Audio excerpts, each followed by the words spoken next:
आपका स्वागत है मेरे YouTube चैनल सैनिक क्लास ऑफ सक्सेस में। जैसा कि आपको पता है कि हम क्लास 12th वैद्युत विभव एवं धारिता चैप्टर पढ़ा रहे थे। उसमें हमने कल आपको पढ़ाया कि स्थित ऊर्जा का मान कैसे निकाला जाता है, जो कि U बराबर 1/4πε0 Q1 Q2 अपॉन R निकला था। उसी क्रम में चैप्टर को आगे बढ़ाते हुए आज हम आपके लिए टॉपिक लेके आए आवेशों का संरक्षण, जिसको इंग्लिश में बोलते हैं कंजर्वेशन ऑफ चार्ज। इसका मतलब क्या होता है? देखिए, आवेश का मतलब चार्ज होता है। आवेश जो मैंने पहले पढ़ा दिया का संरक्षण मतलब उनको संरक्षित कैसे किया जा सकता है। तो देखिए, आइए समय को बर्बाद न करते हुए वीडियो को स्टार्ट करते हैं। चलिए स्टार्ट करते हैं। देखिए लिखा हुआ है आवेशों का संरक्षण। तो देखो क्या कह रहा है, हेडिंग देखते हैं पहले कि हेडिंग में लिखा क्या हुआ, फिर मैं आपको समझाऊंगा बारीकी से कि इस टॉपिक का कंटेंट का मीन्स क्या, what is the means of this content. तो देखिए लिख रहा है आवेशों को ना तो उत्पन्न किया जा सकता है और ना ही नष्ट किया जा सकता है, केवल एक वस्तु से दूसरी वस्तु में स्थानांतरित किया जा सकता है।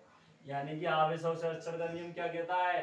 आवेश और संरक्षण का नियम कह सकता है, कहता है कि आवेशों को ना तो उत्पन्न किया जा सकता है, यानी कि इसका मतलब ये ना तो तुम उनको पैदा कर सकते हो और ना ही उनको खत्म कर सकते हो, बल्कि एक वस्तु हो तो दूसरी वस्तु में बदल सकते हो या भेज सकते हो, यानी एक वस्तु से दूसरी वस्तु में ट्रांसफर कर सकते हो। लेकिन आवेशों को कभी उत्पन्न और या नष्ट नहीं कर सकते, क्योंकि आवेश कभी भी उत्पन्न नहीं होता है ना ही नष्ट होता है। इसे ही आवेश संरक्षण का नियम कहते हैं।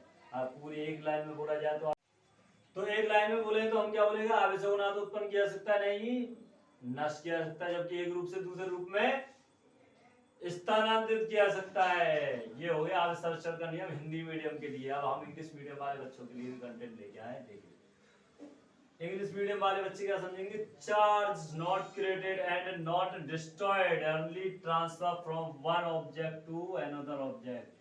क्या कहना चाह रहा है? देखिए ये कहना चाह रहा है चार्ज नॉट क्रिएटेड, यानी चार्ज को ना तो क्रिएटेड किया जा सकता है, एंड नॉट डिस्ट्रॉयड और ना ही डिस्ट्रॉयड किया जा सकता है, बल्कि केवल अगर कहें तो उसको one forms to another form या फिर one object to another object में ट्रांसफर किया जा सकता है। That is called conservation law of charge या फिर चार्ज कंजर्वेशन लॉ, यानी conservation of charge. What is say conservation of charge?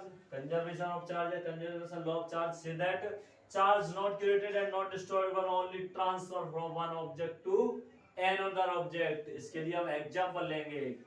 जैसे कि देखिए यूरेनियम 92 238 था, उसको हमने दो भागों में चेंज कर दिया, डिवाइड कर दिया दो भागों में, वो रिएक्शन के बाद टूट गया। एक TS90 234 बन गया प्लस हीलियम 24 बन गया प्लस ऊर्जा निकल गई, क्योंकि कोई भी रिएक्शन होती है तो उसमें ऊर्जा अवश्य निकलती है।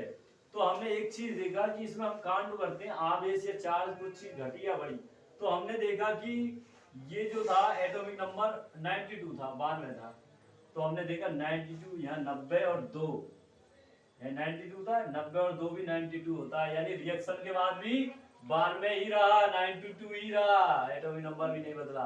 अब एटॉमिक मास की बात करें, परमाणु भार की बात करें तो 238 है, दो ऑब्जेक्ट में बदल गया या फिर कहें दो एलिमेंट में बदल गया, लेकिन फिर भी देखिए 234 और 4 कितना होता है?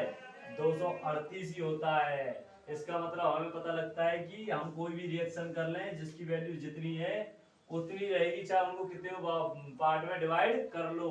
यहाँ 238 ही था, अलग अलग भागों में जो बढ़ गए, लेकिन फिर भी 234 और 4 238 ही बैठा, जबकि परमाणु क्रमांक 92 था तो 90 और 2 92 ही बैठा। एनर्जी निकल गई लेकिन आवेशों का मान नहीं बदला, यानी चार्ज का मान बदला ना एनर्जी का मान बदला। एनर्जी निकलती हुई रहती है लेकिन चार्ज हो या वैल्यू हो वो कभी नहीं बदलती है। इसी प्रकार एक मास कंजर्वेशन लॉ होता है, द्रव्यमान संरक्षण का नियम भी होता है, जिसके अंतर्गत द्रव्यमान को ना तो ना उत्पन्न किया जा सकता है ना ही नष्ट किया जा सकता है, जबकि एक रूप से दूसरे रूप में बदला जा सकता है। तो आशा करता हूँ आपके वीडियो आज का वीडियो आपको समझ में आया होगा। आज का वीडियो अगर आपको समझ में आया तो हमारे चैनल को लाइक करें, शेयर करें और सब्सक्राइब करें। मिलते हैं इसी प्रकार की धमाकेदार वीडियो में, तब तक के लिए धन्यवाद।